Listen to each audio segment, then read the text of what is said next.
አነጋጋሪ ስለሆነውና በጣም ረባሽ ስለሆነው በረኛ በጣም አስገራሚ ነገሮችን እነግራችኋለሁ። ይህን አካውንት ፎሎ ሼር ማድረግ እንዳይረሳ።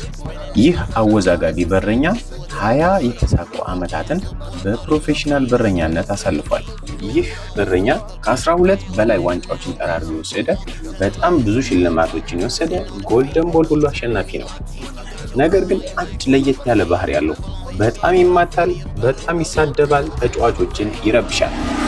በቃ ምን አለፋችሁ ፔፔ በበረኛ ቨርዥን ብላችሁ ያዙት። በጣም የሚያስገርመው ደግሞ በ20 ዓመት ፕሮፌሽናል ኬሪየሩ ለሁለት ክለብ ብቻ ነው የተጫወተው።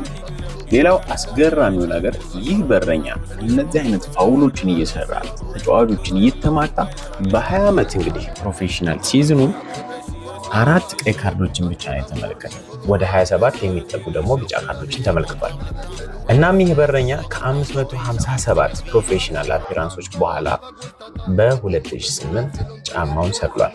በሁለት ክለቦች ብቻ የተጫወተ እንግዲህ ብቸኛው ኦሊቨር ካህን ይባላል። ጀርመናዊ ነው።